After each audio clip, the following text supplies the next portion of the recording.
I understand that I am speaking in the time that is traditionally reserved for the postprandial napping, pretending that we're actually paying attention, trying not to snore and waking up our neighbours.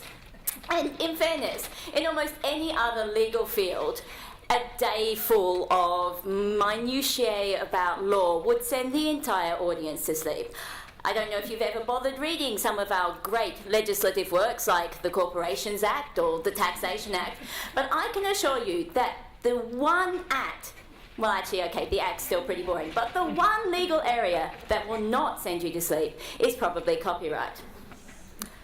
And that's not the second slide.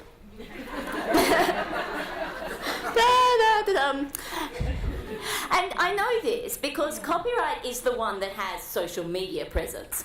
If we're going to talk about new media, you can type copyright in, and in less than half a second, you can get 223 million results, and most of them are mildly hilarious. So what happened that got the social media world buzzing? I'm not talking about what were the actual really big things. We talked a lot about the important stuff. Disability copyright, library copyright. We're talking about access, and we're talking about website blocking and safe harbors and the important stuff.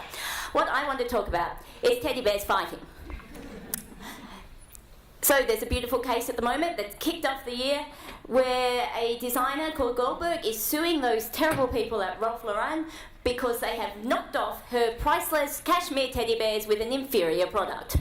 It's going to be an absolutely fascinating case as you try and work out what exactly is copyrightable about a teddy bear. And I would suggest what they need to do is start trawling through Trove's archive and working out which parts of teddy bears have already been used and are cheerfully in the public domain and have been for many, many years. Back at home, of course, everything's about property wars. And in a plotline that rivals probably the best of Australian reality television, there was an auction. And we all know what happens at auctions. People get really mad. And the people who lost the auction of a house got so mad that what they decided to do was build pretty much an exact copy of the house they didn't manage to buy next door. Now, for some reason, that got the people who had originally won at auction a little bit upset because they had a fantastic house and now they had a copycat house. So the judge, who was feeling quite sympathetic to having a copycat house sitting on their next door neighbour's property, declared that they actually had to go and change the bits that made their house distinctive until it looked boring as anything else. That would be funny, and then slap some damages on for good measure. And that would be funny enough, but what's actually kind of mildly hilarious about the whole thing is the first thing they had to remove was these things called dormer windows. And it's hilarious because the people who launched the case were called dormer. And if that's not living up to your name, I don't know what is.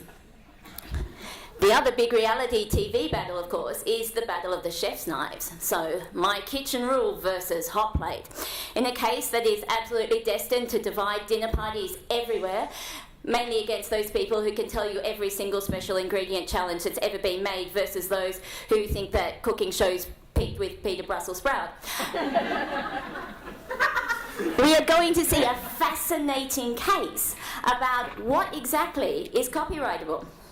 And while the lawyers are all cheerfully walking around with sitting around with their gazpacho, we'll probably be arguing over whether it was a strong tactical decision for Seven to claim infringement on a number of literary works, including the early works such as Format Pitch, and also the episodes themselves as dramatic works.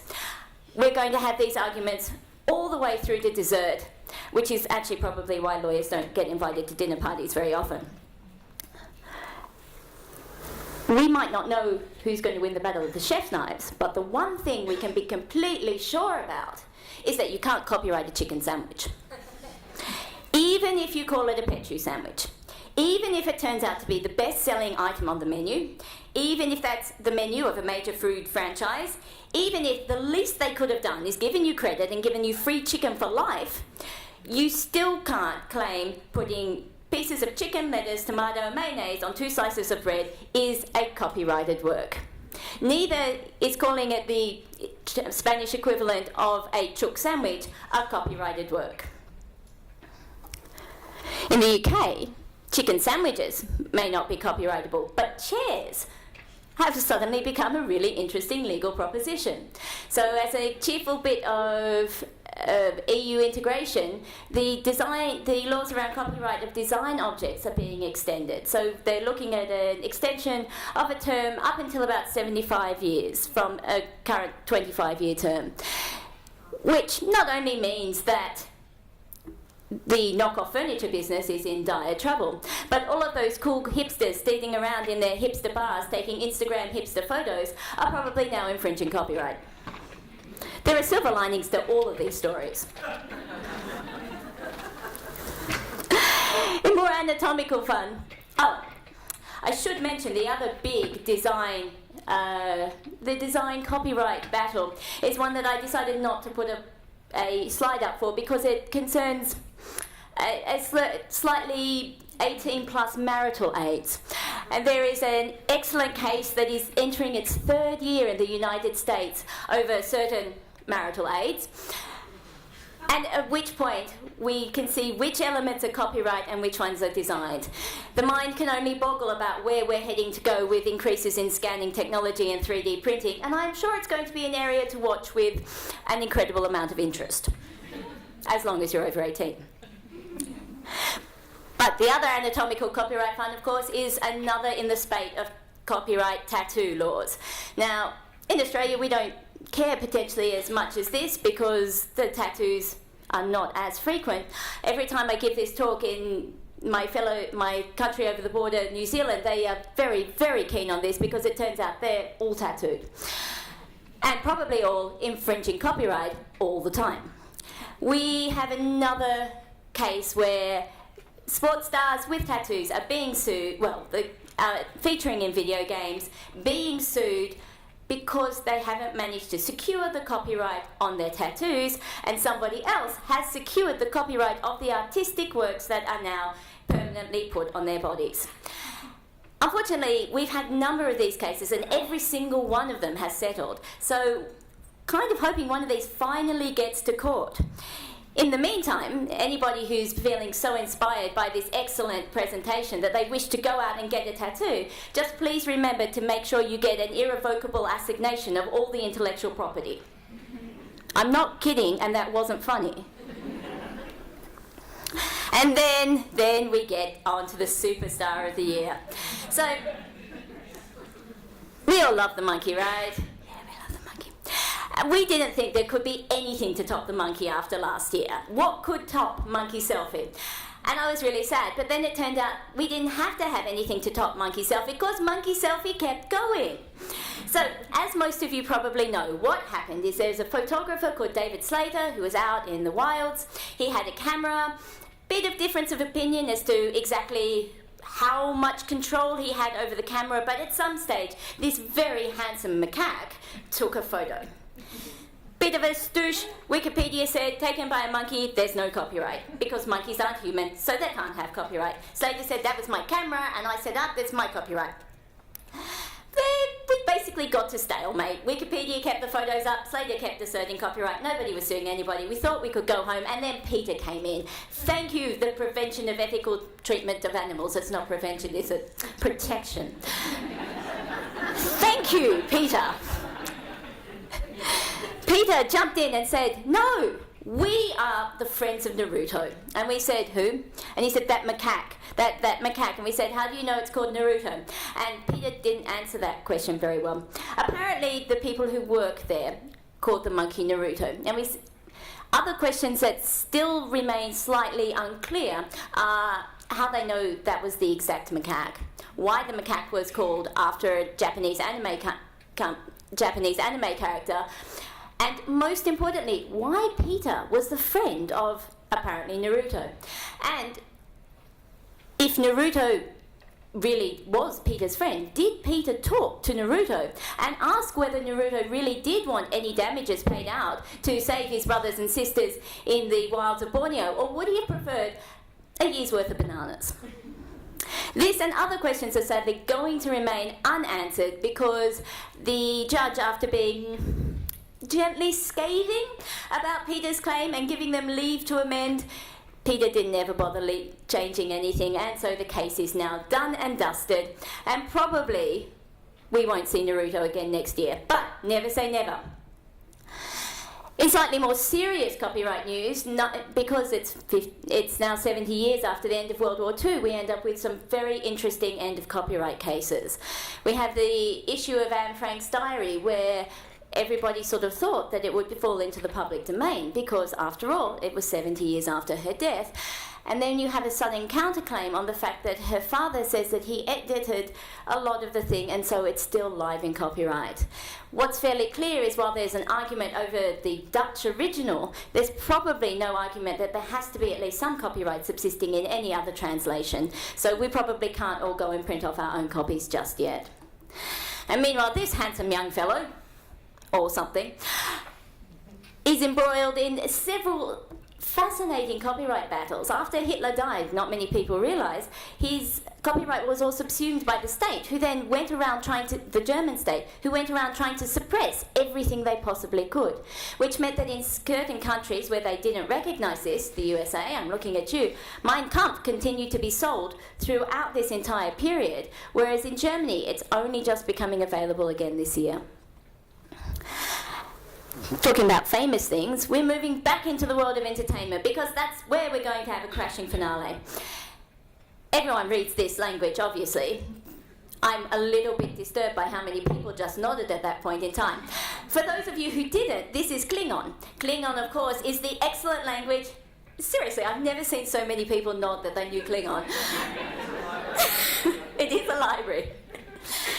The joyful universe of Star Trek, where this is one of the major languages, is the site of another copyright battle, where they've got a crowd-funded, very well-supported fan fiction movie of Star Trek, which is being evilly trying to be taken over by the evil Klingon Empire, probably.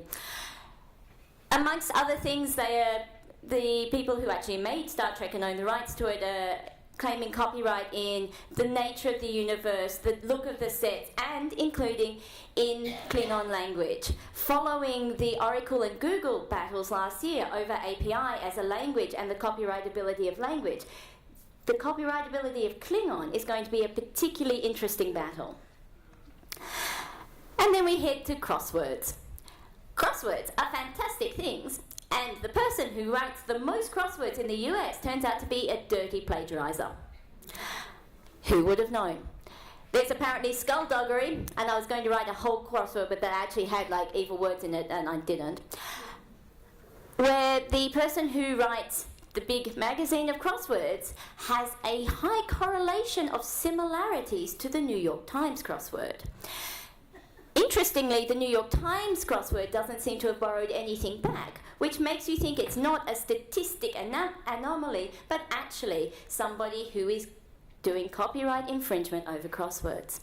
Now, the way that they found this out, of course, was just by putting stacks and stacks and stacks of crosswords into a giant database and running the numbers, which leads to really interesting questions about exactly what they did that under. I presume where in the US there is some form of fair use argument about it. But there's an interesting tension already. The only reason that you can catch copyright infringement is potentially by copyright infringing yourself.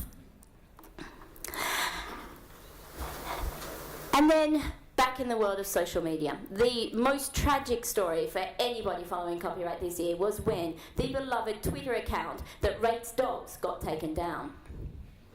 I know, everyone should look horrified at this point in time.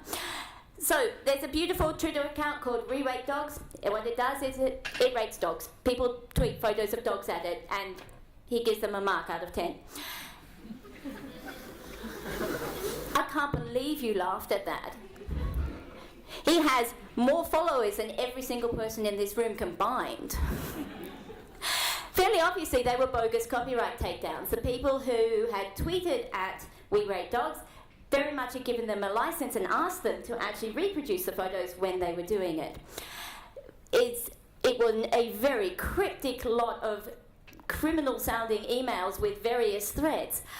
Finally, we managed to get enough support, or the community gave enough support, that Twitter finally accepted that this was actually bogus takedowns, and the account has been restored. Now, the most important thing about this entire story is this dog that is clearly a 10 out of 10 dog. Originally, We Rate Dogs only gave it 8.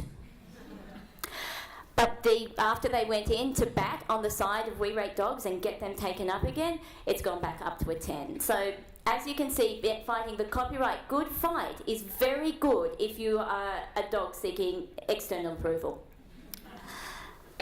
In an era where Google is taking down 19 million takedown requests every month, though, this sort of technological approach is going to, I suspect, take down more of our other fantastic Twitter accounts.